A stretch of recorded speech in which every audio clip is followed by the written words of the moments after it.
السلام علیکم ورحمۃ اللہ وبرکاتہ۔ امید ہے آپ سب خیریت سے ہوں گے۔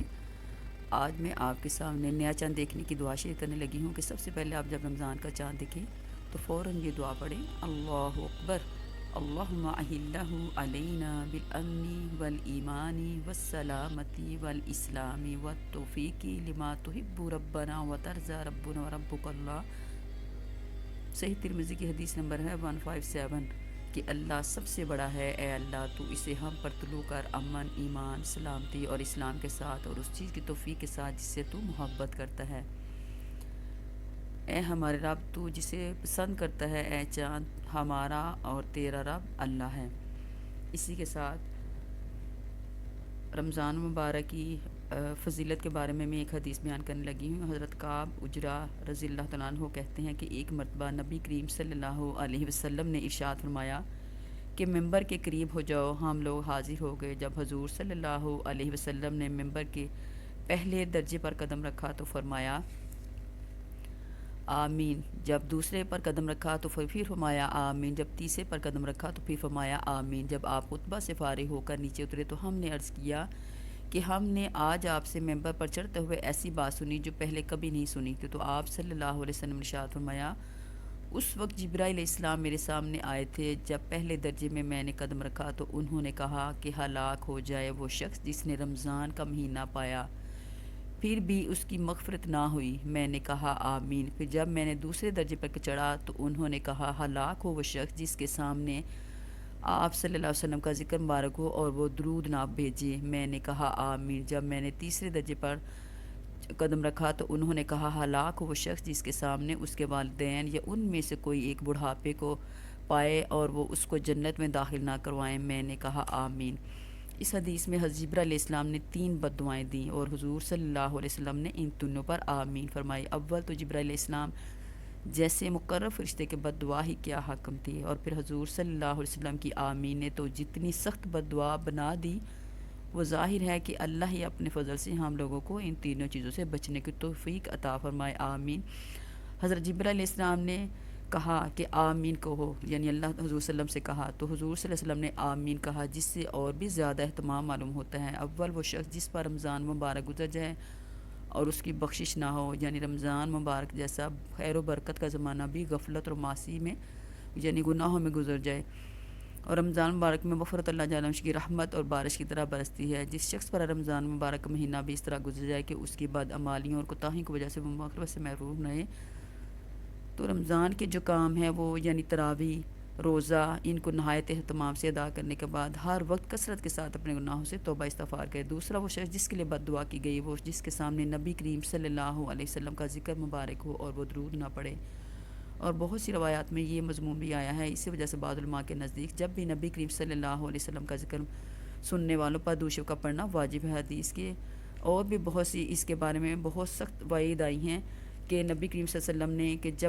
جب بھی آپ کا ذکر ہو تو فوراً صلی اللہ علیہ وسلم پڑھا کریں۔ جو شخص نبی صلی اللہ علیہ وسلم پر ایک مرتبہ درود بھیجے اللہ تعالیٰ اس پر 10 رحمتیں بھیجتے ہیں، نیز ملائکہ کا اس کے لیے دعا کرنا، گناہوں کا معاف ہونا، درجات کا بلند ہونا، احد پہاڑ کے برابر ثواب کا ملنا، شفاعت کا اس کے لیے واجب ہونا وغیرہ وغیرہ، اللہ کی رضا ملنا اس کے لیے ثابت ہیں۔ مرنے سے قبل جنت میں اپنے ٹھکانے کا دیکھنا بھی اس سے درود شریف کی فضیلت سے وارد ہوا ہے۔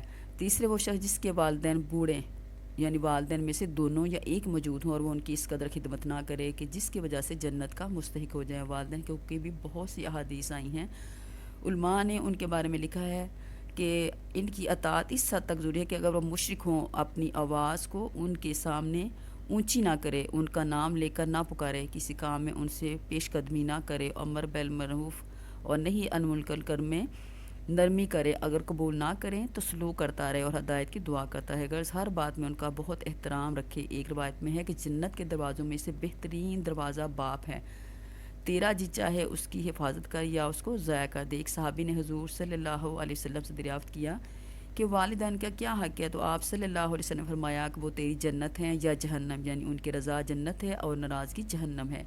ایک حدیث میں آیا ہے کہ متی بیٹے کی محبت اور شفقت سے ایک نگاہ جو ہے والد کی طرف ایک مقبول حج کا ثواب رکھتی ہے۔ ایک حدیث میں ارشاد ہے کہ شرک کے سوا تمام گناہوں کو جس قدر اللہ چاہے اللہ معاف فرما دیتے ہیں، مگر والدین کی جو نافرمانی کرنے سے قبل دنیا میں بھی وبال پہنچاتے ہیں۔ ایک صحابی رضی اللہ تعالیٰ عنہ نے عرض کیا کہ میں جہاد میں جانے کا ارادہ کرتا ہوں۔ حضور صلی اللہ علیہ وسلم نے پوچھا کیا تیرے ماں باپ زندہ ہیں؟ انہوں نے عرض کیا کہ میں جی ہاں ہیں۔ تو حضور صلی اللہ علیہ وسلم نے فرمایا ان کی خدمت کر کے ان کے قدموں کے نیچے تیرے لیے جنت ہے، یعنی اس کو جہاد میں جانے کی اجازت نہ دی۔ ایک حدیث میں ہے کہ اللہ کی رضا باپ کی رضا میں ہے اور اللہ کی ناراضگی باپ کی ناراضگی میں ہے، اور بھی بہت سی روایات میں ہے ان کا اہتمام اور فضیلت وارد ہوئی ہے۔ جو لوگ کسی غفلت سے اس میں کوتاہی کر چکے ہیں یا ادب سے ان کے بے ادبی کی وجہ سے والدین ان کی زندگی میں موجود نہیں ہیں لیکن بے ادبی کر چکے ہیں، تو اللہ سے توبہ استغفار کریں۔ ایک حدیث میں وعدہ کہ بہترین بھلائی جو ہے وہ باپ کے بعد اس کے ملنے والوں سے حسن سلوک ہے۔ حضرت عبادہ رضی اللہ تعالیٰ عنہ کہتے ہیں کہ ایک مرتبہ حضور صلی اللہ علیہ وسلم نے رمضان المبارک کے قریب ارشاد فرمایا کہ رمضان کا مہینہ آ گیا ہے جو بڑی برکت والا ہے، اللہ تعالیٰ نے اس میں تمہاری طرف متوجہ ہوتے ہیں اور اپنی رحمت خاصہ نازل فرماتے ہیں، خطاؤں کو معاف کرتے ہیں، دعاؤں کو قبول کرتے ہیں اور تمہارے تنافس کو دیکھتے ہیں اور ملائکہ سے فخر کرتے ہیں۔ پس اللہ کو اپنی نیکی دکھاؤ، بد نصیب ہے وہ شخص جو اس مہینے میں بھی اللہ کی رحمت سے محروم رہے۔ نبی کریم صلی اللہ علیہ وسلم کا ارشاد ہے کہ رمضان مبارک کی ہر شب و روز میں اللہ کے یہاں سے جہنم کے قیدی چھوڑے جاتے ہیں اور ہر مسلمان کے لیے ہر شب و روز میں ایک دعا ضرور قبول ہوتی ہے۔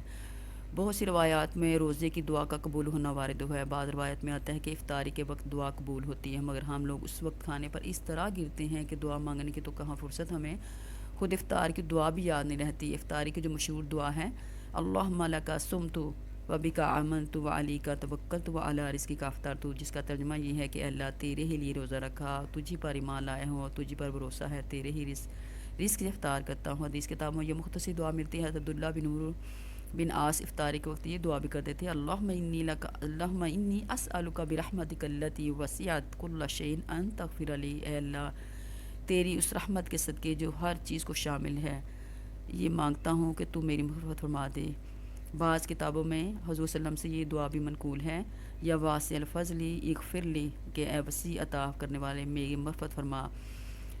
آپ صلی اللہ علیہ وسلم کا ارشاد ہے کہ 3 آدمی کی دعا رد نہیں ہوتی، ایک روزہ دار کی افطاری کے وقت، دوسرے عادل بادشاہ کی، تیسرے مظلوم کی جس کو اللہ تعالیٰ بادلوں سے اوپر اٹھا لیتے ہیں اور آسمان کے دروازے اس کے لیے کھول دیتے ہیں، اور ارشاد ہوتا ہے کہ میں تیری ضرور مدد کروں گا، گویا کسی مسئلہ سے کچھ دیر سے صحیح۔ جب رمضان آتا ہے تو نبی کریم صلی اللہ علیہ وسلم کا رنگ بدل جاتا تھا اور نماز میں اضافہ ہو جاتا تھا اور دعا میں بہت عاجزی فرماتے تھے اور خود غالب ہو جاتا، یعنی خوف جو تھا وہ اللہ اتنا غالب ہو جاتا تھا۔ دوسری روایت میں عائشہ فرماتی ہیں کہ رمضان کے ختم ہونے تک بستر پر تشریف لاتے تھے۔ ایک روایت میں ہے کہ اللہ تعالیٰ رمضان میں عرش کے اٹھانے والے فرشتوں کو حکم فرما دیتے ہیں کہ اپنی اپنی عبادات کو چھوڑ دو اور عزت داروں کی دعا پر آمین کہا کرو۔ بہت سی روایات سے رمضان کی دعا کا خصوصیت سے قبول ہونا معلوم ہوتا ہے، اور یہ بے تردد بات ہے کہ جب اللہ کا وعدہ ہے اور سچے رسول صلی اللہ علیہ وسلم کا نقل کیا ہوا ہے تو اس کے پورا ہونے میں کچھ بھی تردد نہیں ہے۔ لیکن اس کے بعد بھی بعض لوگ کسی غرض کے لیے دعا کرتے ہیں مگر وہ کام نہیں ہوتا تو اس سے یہ نہیں سمجھ لینا چاہیے کہ وہ دعا قبول نہیں ہوتی، بلکہ دعا کے قبول ہونے کے معنی سمجھ لینا چاہیے۔ نبی صلی اللہ علیہ وسلم کا ارشاد ہے کہ جب مسلمان دعا کرتا ہے بشرطی کہ قطع رحمی یا کسی گناہ کی دعا نہ کرے تو اللہ تعالیٰ کے یہاں سے 3 چیزوں میں سے ایک چیز جو ہے وہ ضرور ملتی ہے، یا خود وہی چیز ملتی ہے جس کی دعا کی جائے، یا اس کے بدلے میں کوئی برائی یا مصیبت اس سے ہٹا دی جاتی ہے، یا آخرت میں اسی قدر جو ثواب ہے اس کے حصے میں لگا دیا جاتا ہے۔ ایک حدیث میں ہے کہ قیامت کے دن اللہ تعالیٰ بندہ کو بلا کر ارشاد فرمائیں کہ اے میرے بندے، میں نے تجھے دعا کرنے کا حکم دیا تھا اور اس کے قبول کرنے کا وعدہ بھی کیا تھا، تو نے مجھ سے دعا مانگی تھی۔ وہ عرض کرے گا کہ میں نے مانگی تھی۔ اس پر ارشاد ہوگا کہ تو نے کوئی دعا ایسی نہیں کی جس کو میں نے قبول نہ کیا ہو، تو نے فلاں دعا مانگی تھی کہ فلاں تکلیف ہٹا دے، میں نے اس کو دنیا میں پورا کر دیا تھا، اور فلاں غم کے دفع ہونے کے لیے دعا کی تھی مگر اس کا اثر کچھ تجھے معلوم نہ ہوا، میں نے اس کے بدلے میں فلاں اجر و ثواب تیرے لیے متعین کیا۔ حضور صلی اللہ علیہ وسلم کا ارشاد فرماتے ہیں اس کو ہر دعا یاد کروائی جائے گی اور اس کا دنیا میں پورا ہونا یا آخرت میں اس کا عوض بتلا دیا جائے گا۔ اس اجر و ثواب کی کثرت کو دیکھ کر وہ بندہ اس کی تمنا کرے گا کہ کاش دنیا میں اس کی کوئی بھی دعا پوری نہ ہوتی، کیا یہاں اس کا اس قدر اجر ملتا؟ اگر اس دعا نہایت ہی اہم چیز ہے، اس کی طرف سے غفلت بڑے نقصان دہ اور خسارے کی بات ہے۔ ظاہر میں اگر قبول کے آثار نظر نہ دکھیں تو بد دل نہیں ہونا چاہیے۔ حضرت صلی اللہ علیہ وسلم کا ارشاد ہے کہ اللہ تعالیٰ اور اس کے فرشتے سحری کھانے والوں پر رحمت نازل فرماتے ہیں، تو اس لیے آپ کوشش کیا رہیں کہ آپ رمضان مبارک کے پہلے عشرے میں آپ کو دعائیں بتانے لگی ہوں کہ روزہ کھولنے کی جو مسنون دعا ہے جو ابو داود کی حدیث نمبر 306 میں ہے، ذہب الظمأ وابتلت العروق وثابت الاجر انشاءاللہ، کہ پیاس چلی گئی، رگیں تر ہو گئیں اور ثابت ہو گیا اجر مگر اللہ نے جو چاہا۔ عبداللہ بن عمرو بن العاص رضی اللہ تعالیٰ عنہ بیان کرتے ہیں کہ رسول اللہ صلی اللہ علیہ وسلم نے فرمایا کہ روزہ دار کے لیے روزہ کھولتے وقت ایک دعا ہے جو رد نہیں کی جاتی۔ اور ابن ابی ملیکہ کہتے ہیں کہ عبداللہ بن عمرو رضی اللہ تعالیٰ عنہ روزہ کھولتے وقت یہ دعا پڑھا کرتے تھے، اللہم انی اسألک برحمتک التی وسعت کل شیء ان تغفر لی۔ ابن ماجہ کی حدیث نمبر ہے 557، اے اللہ میں تجھ سے تیری رحمت اور اس کے رحمت کے ساتھ سوال کرتی ہوں یا کرتا ہوں جو ہر چیز پر وسیع ہے کہ تو مجھے بخش دے، آمین۔ اس کے علاوہ 3 میں اور یہ دعائیں بتانے لگی ہوں جو پہلے عشرے میں آپ لوگ کثرت سے پڑھیں۔ اس کے علاوہ بھی آپ توبہ استغفار بھی کر سکتے ہیں، یا حی یا قیوم برحمتک استغیث فاصلح لی شأنی کلہ ولا تکلنی الی نفسی طرفۃ عین، اے ہمیشہ زندہ رہنے والے اور ہمیشہ قائم رہنے والے، تیری رحمت کے سبب سے فریاد کرتی ہوں یا کرتا ہوں کہ میرے سب کاموں کو ٹھیک کر دے اور پلک جھپکنے تک بھی مجھے میرے نفس کی طرف مت سونپنا۔ اس کے علاوہ دوسری حدیث، ربنا آتنا من لدنک رحمۃ وہیئ لنا من امرنا رشدا، سورہ کہف کی آیت نمبر 70 ہے کہ اے ہمارے رب ہم کو اپنی خاص رحمت عطا کر اور ہمارا کام اچھی طرح سے بنا دے، آمین۔ دوسری اور تیسری دعا جو ہے، ربنا لا تزغ قلوبنا بعد اذ ہدیتنا وہب لنا من لدنک رحمۃ انک انت الوہاب، یعنی اے میرے رب ہمارے ہدایت دینے کے بعد ہمارے دلوں کو ڈاواں ڈول مت کر، بے شک اور اپنی رحمت فرما، بے شک تو بڑا دینے والا ہے، آمین ثم آمین۔ اللہ تعالیٰ نے حضور صلی اللہ علیہ وسلم نے فرمایا کہ اس کا پہلا عشرہ رحمت، دوسرا عشرہ مغفرت اور تیسرا عشرہ جہنم کی آگ سے خلاصی ہے۔ تو کوشش کریں یہ دعائیں زیادہ سے زیادہ مانگیں۔ اس کے علاوہ کلمہ طیبہ، توبہ استغفار کی دعائیں پڑھیں، اور جو میں نے آپ کو افطاری کی دعا بتائی ہے وہ لازمی پڑھیں۔ اللہ تعالیٰ ہمیں ان چیزوں پہ عمل کرنے کی توفیق عطا فرمائے۔ صدقہ جاریہ کی نیت سے زیادہ شیئر کریں۔ سحری اور افطاری کی خصوصی آپ لوگ اس وقت دعا کیا کریں، تاکہ کوشش کریں کہ افطاری سے پہلے اور سحری سے پہلے 15 منٹ کم از کم، کوشش تو کریں آدھا گھنٹہ ہو، لیکن اگر نہ بھی ہو سکے کوئی 15 منٹ یا 10 منٹ ضرور نکالیں اور اس وقت دعا کیجیے۔ اللہ تعالیٰ کبھی رد نہیں کرتے۔ دعاؤں میں یاد رکھیے گا۔ السلام علیکم ورحمۃ اللہ وبرکاتہ۔